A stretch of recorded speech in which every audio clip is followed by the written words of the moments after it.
Harap ini tidak akan terjadi lagi ke depannya.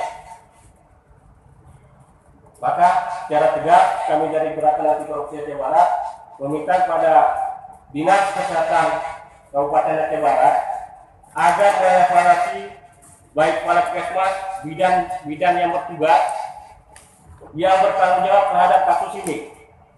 Itu sanksi administratif harus diberikan. Karena kalau nggak ada efek jerak. Kalau pernah bercerita masalah hati, nggak enak atau mak, itu nggak ada selesai. Tetapi dalam bentuk pekerjaan itu ada tanggung jawab dan ada ketegasan. Yang melakukan pelanggaran itu harus ada sanksi. Kemudian kami sangat mengapresiasi seperti pimpinan sampaikan bahwa Dewan Perwakilan Rakyat Aceh Barat akan membutuhkan pansus dan kami sangat mendesak itu. Dalam hal ini bukan hanya khusus kasus yang di Patondru, tetapi semua pelayanan kesehatan yang ada di Aceh Barat. Karena menurut penilaian kami, pelayanan kesehatan di Aceh Barat itu masih sangat minim. Kita nggak perlu bicara lagi siapa yang salah, kenapa masyarakat masih percaya pada makbir. Ini sama-sama saya rasa kita tahu di mana letak kesalahannya. Yang sampai hari ini dijawab, bidang PTT itu tidak di desa. Dan ini harus dilakukan evaluasi. Kemudian kepada Bupati Aceh Barat yang dalam hal ini diwakili oleh Pak Asisten, peraturan perundang-undangan itu jelas.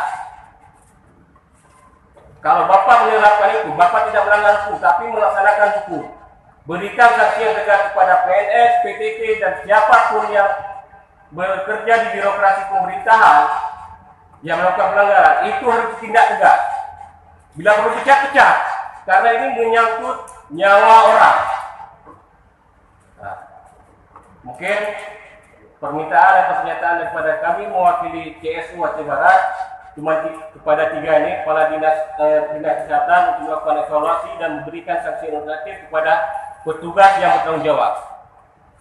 Pada pemerintah daerah selaku pimpinan daerah, jalankan peraturan perundang-undangan sesuai yang ada. Karena kita tidak menyalahi aturan kalau menjalankan peraturan perundang-undangan. Pada Bapak Dewan, kami sangat mendukung DPRD Aceh Barat membentuk pansus dalam hal pelayanan publik khususnya kesehatan Aceh Barat. Terima kasih. Assalamualaikum warahmatullahi wabarakatuh. Terima kasih kepada Bina yang telah menyampaikan titik pandangan atau ketua tentang